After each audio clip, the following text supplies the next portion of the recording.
Philadelphia, 1975. It's cold, it's dark, it's dirty. This is the life of a failure, Rocky Balboa. Rocky's a good guy. He's a good-hearted guy, but things just haven't worked out for him. We see him making peanuts to get his brains kicked in as an amateur boxer. And when he's done, he returns to his silent, empty home. This is my favorite film series of all time. Sylvester Stallone was making $36 a week as an usher and walking out of yet another failed acting audition when they stopped him and said, Hey, what else are you working on?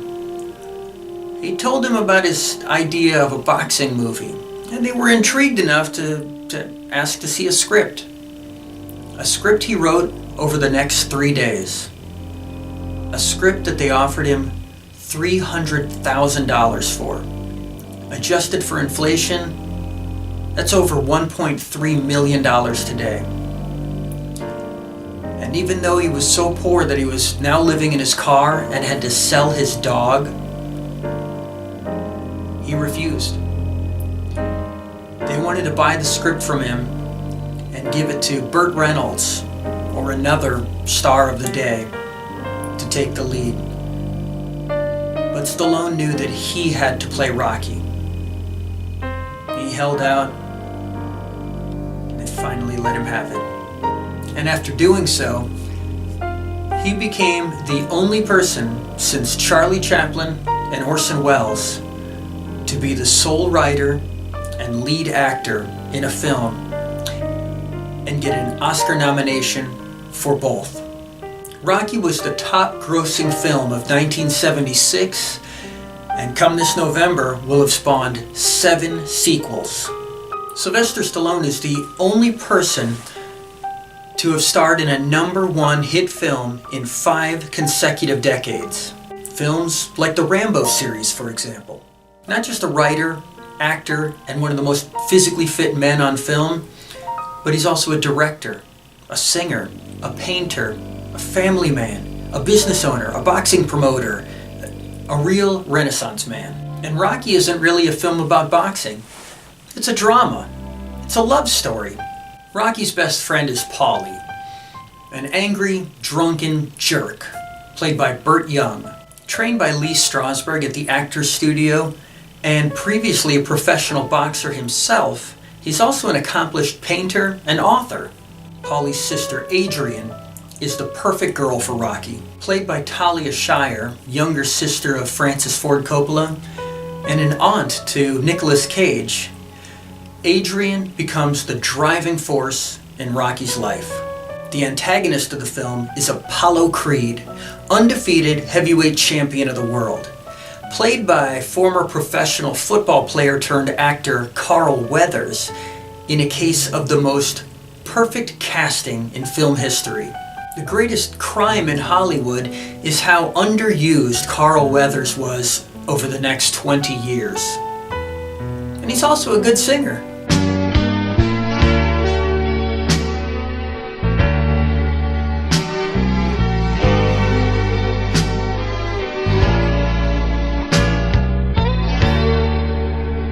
Lying in my bed all alone, halfway through the night,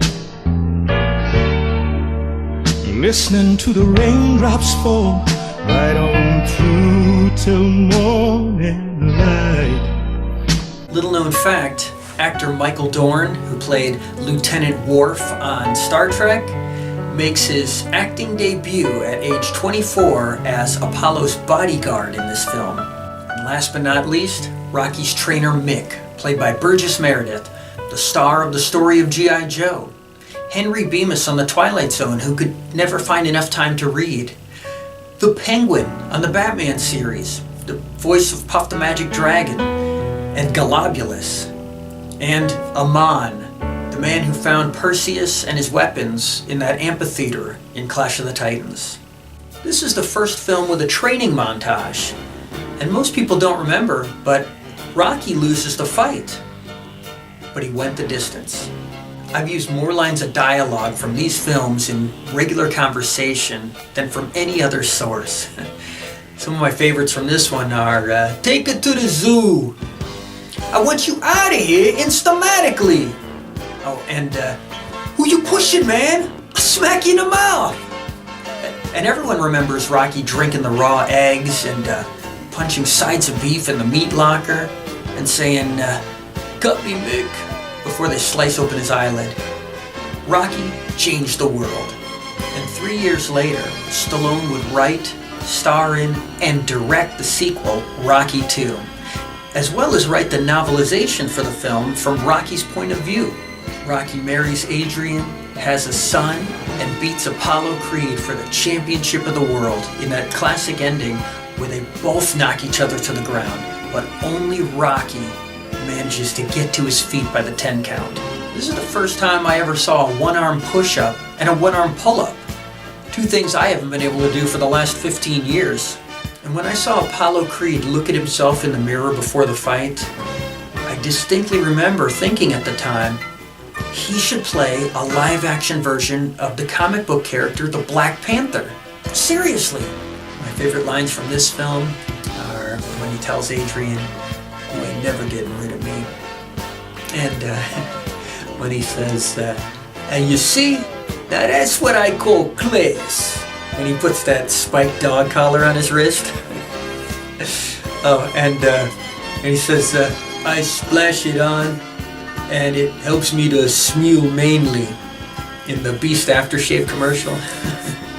Oh, and the world will never forget the line, yo Adrian, I did it! 3 years later, we got Rocky III, which introduced Mr. T and Hulk Hogan to the world, as well as the song Eye of the Tiger, and that statue of Rocky at the top of the stairs.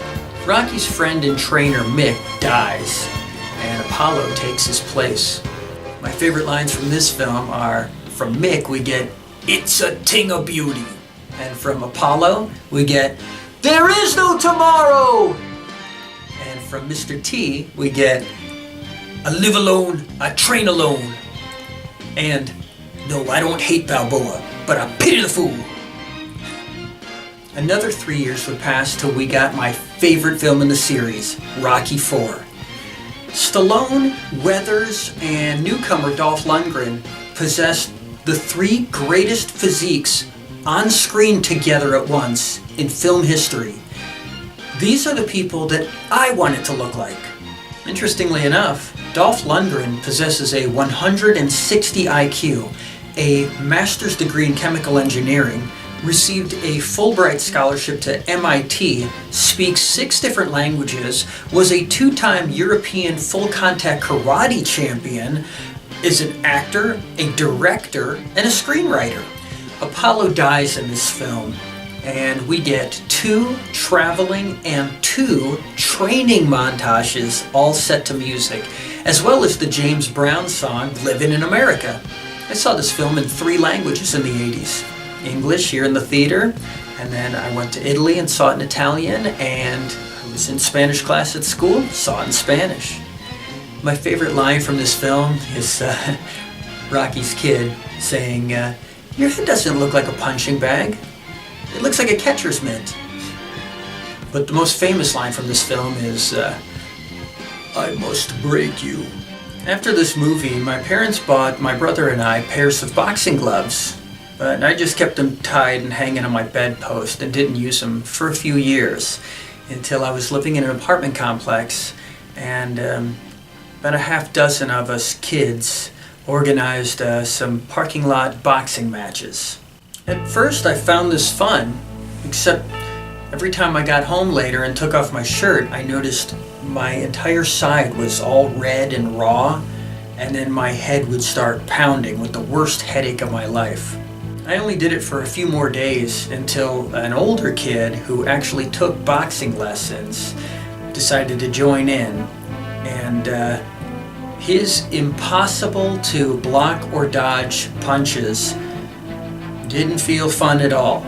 It felt like he was cheating by hitting my head with a baseball bat. I also didn't watch boxing on TV back then. because it wasn't exciting like in the movies. In real life, they just hug each other the whole time. That was until I started following Mike Tyson due to my obsession with his Nintendo game. He would just step into the ring, snap out an uppercut, knock his gigantic opponents through the air into a coma, and turn around and walk out. But then 1990 kicked off with Mike Tyson losing, followed by Rocky V, the worst film in the series. 5 years after the last film, Rocky loses all his money, suffers from irreversible brain damage, has to move his family back to the old neighborhood they came from before all the success, has a falling out with his son, and then mentors some random up-and-coming boxer who he ends up having to have a street fight with in the end. Quite depressing for what was intended to be the end of the series. 16 years later, an alarm clock goes off, and you see Rocky's hand flip on a light switch to reveal a framed photo of Adrian. The house is quiet again, and Rocky's alone. Adrian has died. And so begins the sixth film of the series, Rocky Balboa. His son is gone too. He's grown up and he tries to keep his distance as he searches for his own identity and direction in life. Paulie gets fired from his job at the meatpacking plant, and Rocky owns a restaurant where he takes care of Spider Rico and Little Marie, two characters from the first Rocky film 30 years earlier. As the story unfolds, we see how the younger generation coming up expects people like Rocky to step aside, give up. You have been dismissed, your time is over. Only Rocky still has more to do, and he'll decide for himself when he's done living. It reminded me of 6 years before this film. I was at work and I walked into the middle of a conversation between a 30-year-old coworker and a 60-year-old coworker. Right as the younger guy said, yeah, and did you tell him what it was like in your day? And the older guy said, this is my day. That was a life lesson that will stick with me forever. My favorite lines from this film are, I'm going to tell you something you already know. And don't hit me, I'm brittle. 4 years after this film, I was in a martial arts class where I had to spar against a gold medal winning boxer in the octagon. Okay, I should say I got to spar with, not had to spar with. And I think it was more of a hexagon. Anyways, it was a privilege to be given the time of somebody of that caliber. But it felt like somebody was shooting concrete bricks at me out of a cannon. I don't need to do that again. Another 5 years would pass till we got the seventh film in the franchise, called Creed. We hadn't seen Rocky for 11 years when Apollo Creed's illegitimate son, Adonis, enters his life. Paulie has died, and now Rocky has cancer, and he's dying too. Adonis, or Donnie, is played by Michael B. Jordan perfectly. Donnie's a really good kid and a talented boxer with a troubled youth, and he seems to need Rocky in his life just as much as Rocky comes to learn that he needs him too. It's also a love story as Donnie meets Bianca, a singer and musician with progressive hearing loss, as she prepares herself for when she will soon become deaf. With Rocky's help, Creed rises to the top of the boxing world, and he helps Rocky with his own fight against cancer. Rocky, Adonis, and Bianca are a family now. The end. Or is it? Nope, because Creed 2 comes out in 5 months. Dolph Lundgren returns as Rocky's opponent, Ivan Drago, the killer of Apollo Creed, and brings his top-level boxing son. Are they going to challenge Rocky and Adonis? Who knows? We'll have to find out. See you there. Lundgren, Lundgren, Lundgren.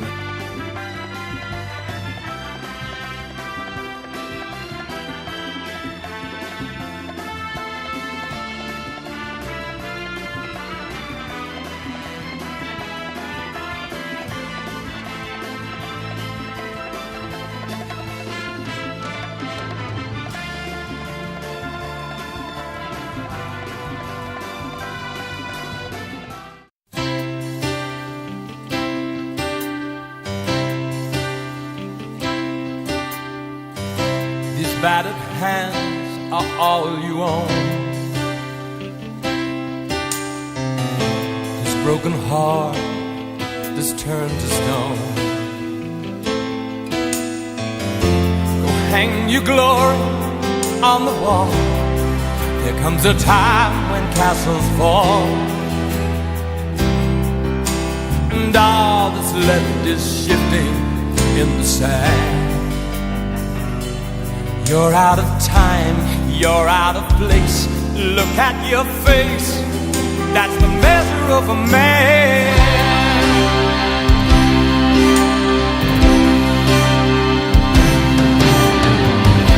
This coat that fits you like a glove,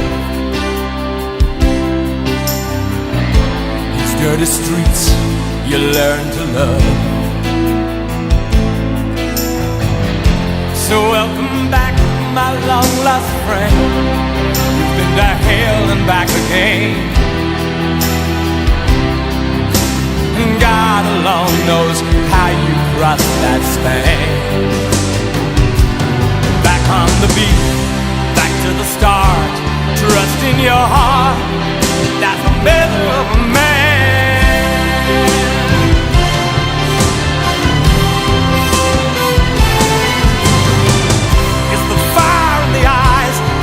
On the hand, it's the things you understand. Permanent ties from which you once ran, that's the measure of a man. You come full circle, now you're home. Without the gold, without the chrome. And this is where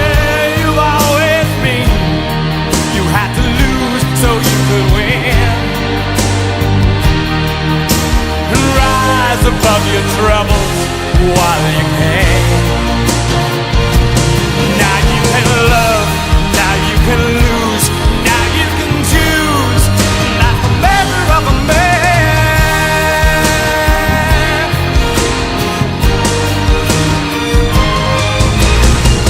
It's the fire in the eyes, the lines on the hand. It's the things you understand, the permanent ties from which you once ran. That's the measure of a man.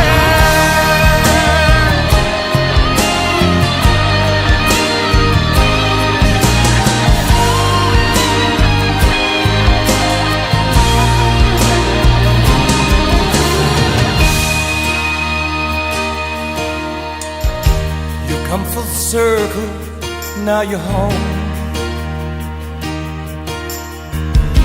Without the gold, without the chrome. This is where you've always been.